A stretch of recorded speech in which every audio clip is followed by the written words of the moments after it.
What can I do to help the reindeer? What? Baby Reindeer What do you need? was a huge smash hit show earlier this year for Netflix from British comedian Richard Gadd, loosely based on his successful stage show and true life story, which has led the show being scrutinised by the public and the real life antagonist of the show, who has come out blasting it for mischaracterising her. Martha's not accepting the "but I changed your name" explanation either.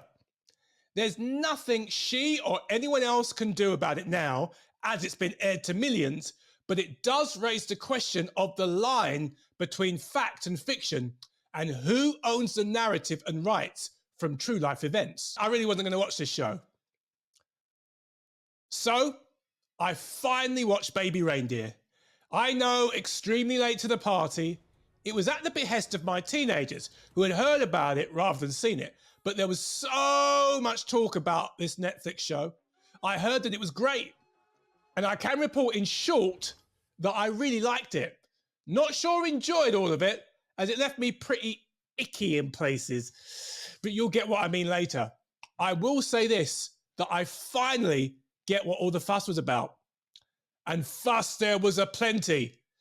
I heard that it was disturbing in places. And of course, I watched the interview on Piers Morgan Uncensored with the real life Martha, aka Fiona, and I found that pretty problematic, to say the least.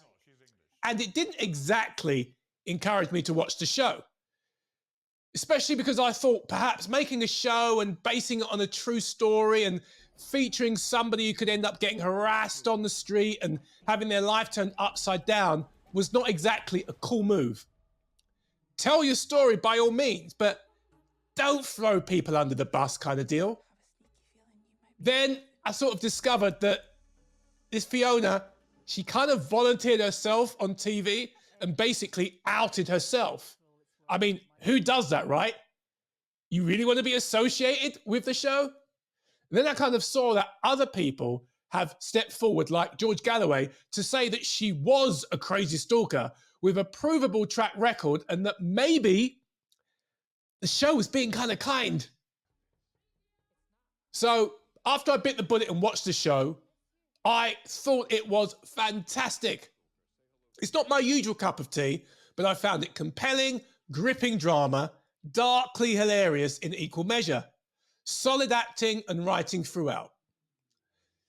I've only very loosely glimpsed Richard Gadd before. He's one of those sort of experimental type of British comics on the fringe scene that you either like that stuff or you don't.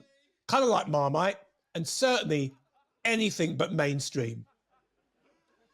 Very Channel 4.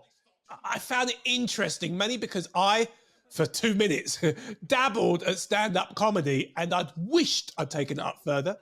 But I felt finding my place in that world and the tone very challenging. I wasn't quite sure about my comedic voice and I got distracted by other things anyway. So there's that. And then there's also the connection with telling my story. You see, I wrote my own memoir a couple of years ago, my own life story charting some personal incidents and things I experienced from childhood. Nothing traumatic or abusive or reindeer territory, mind. So I found it very fascinating to see what Gadd had done with putting his own life story on screen that he first put on the stage. And that's when it got picked up by Netflix. So I was watching it, not just as an audience member or due to a recommendation, but as someone who was keenly invested as a storyteller, heavily into stories, true and fictitious, seeing how I would maybe weave my own by inspiration. Big questions are opened up by critics and some of the public about the boundaries of writing about true life situations that involve real people. Firstly, is it a true story if you framed events with creative license or conflated multiple characters into one, etc.? Change your name here, change your name there. But like in the case of Martha / Fiona, it's blatantly obvious who the person is. And the actress did an amazing job by way of portraying the real life Martha. A stellar job, which kind of sucks for Martha. So me and my household watched it together. We being myself, wife, and our teenagers. And from the jump, I was hooked. I found that Gadd was a very intriguing character. But what was interesting is that initially, when I heard it was a stalker storyline, I thought he was going to be a victim of a crazy person. Of course, spoiler alert, he kind of is. But I didn't realize it would be an expose of the deep, dark recesses of his own psychology and brokenness. An up close and personal look at his own disturbed behavior and questionable actions. As well, of course, you'd later find out his deep trauma. So on that count of somebody telling and sharing his or her personal story, I thought he did tremendously well. It wasn't the hatchet job that I feared, that he was throwing people under the bus for entertainment and making himself look big. If anything, rather than a clear-cut antagonist, he kind of presented himself as his own antagonist, as often is the case in reality, that we are often our own worst enemy. And he explored some of the ugly truths that I absolutely commend him for as a writer and performer, that he would make himself so vulnerable, touching on something that was probably as close as you can get to his real life story, I thought was extremely moving and powerful. I'm no snowflake, but there were parts of the show deeper in the episodes that actually genuinely disturbed and haunted me. As for the exploration of how true the accounts are, I'm not even sure that matters. Because again, so much of the focus is on Gad or his fictitious counterpart, Donnie Dunn's personal journey and his inner world, that not to say everything else is periphery, but it's not about a whodunit or a witch hunt trying to pick out who's who of different characters. Ultimately, not even the particular stalker in question, because by the end, and again, I'm trying to avoid as many spoilers as possible, there is resolution in terms of plot, but ultimately it is left open-ended in terms of what happens to the character Donnie moving forward, because clearly he, as we all are very much a work in progress. It reminds me of the end of the classic movie Taxi Driver, where seemingly he's back to normal after his cray-cray killing spree, driving a taxi around New York again. Then you just see a shot of his eye twitch, which indicates to us, the audience, that whatever lurking menace that was in him that led up to the events of that movie probably really aren't resolved, and he probably is going to strike again and do something abhorrent and crazy, and such is the same with Dunn. Not that he's on a killing spree, but that you kind of feel like though the storyline ends with the series, that the damage or the process he's going through hasn't really ended. You just don't get to see what happens next.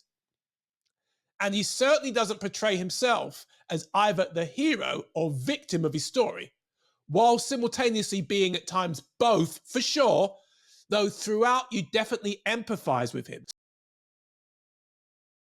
So there's a lot of questions about the right to tell your story, any limitations that come with that, yada, yada, yada. And it's got me thinking. I'm currently working on my own screenplay based on my book. There aren't individuals that are villains in my story. I wasn't stalked. There isn't anybody who's the antagonist, the villain. So I don't really have a lot to worry about, like getting sued.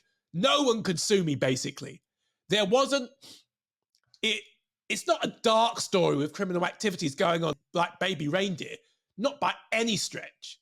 However, you do get concerned about how people would feel who are real people in your story, seeing themselves depict on screen. I even felt that with writing the book. So there is some kind of responsibility that you don't defame people or cause them any harm in real world terms, whilst at the same time, I believe retaining the right to tell your story. Things may need to be modified and, framed, but it is your story. It's what happened to you. It's what you went through. So the best you can do is tweak some details here, and then what happens is you get people trying to say, oh, it's not a true story because you changed the name or you changed the location, the situation. Well, yeah. You have to do that in order to not get yourself or other people, more importantly, in trouble. Read between the lines. I don't need all the facts to feel the gist of the story and kind of understand what the story's about. The human condition the story's meant to reveal to us.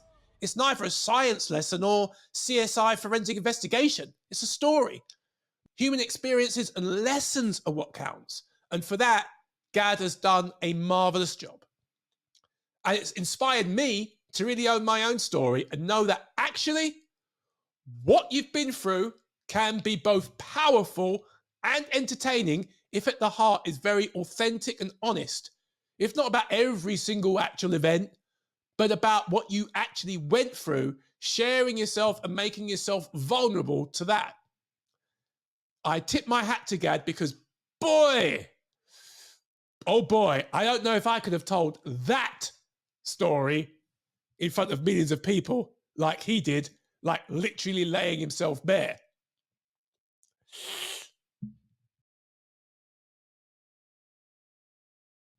There are, of course, a variety of implications when people turn their real life stories into commercial products and entertainment, especially if there hasn't been much effort to mask people's anonymity. Soap actors, for example, have been harassed in the street for years when the public know that it's all fiction. So imagine what can happen to the reluctant character of a true story in real life when they encounter Joe Public. So maybe there is some responsibility there from the creative team to kind of like make sure no one gets hurt along the way. Well, that's what I thought about Baby Reindeer. I thoroughly recommend it. It does get you thinking as a storyteller about the balance of the right to tell your story and the possible fallout on people involved. Could Gad have maybe made the Martha character more different to the real life Fiona? Absolutely, yeah. Though at the same time, without such a fascinating person like Fiona in real life, like the Martha character, I don't think it would have worked. Full kudos to the actress who plays Fiona, because I could have watched the show just with her character alone. So if you changed too many details of that character, you would have got rid of your USP, your MVP, most valuable player. So it might not be right, questionable even, but I understand. So that was my thoughts on Baby Reindeer. What do you think? Do you think it was a great piece of drama? Or do you have issues with the fact that it delves in real life story and events and maybe damaging some real life people along the way? Or do you think, yep, Richard Gad had absolutely every right to tell his story and I'm here for it? Either way, let me know in the comments below and I will see you next time.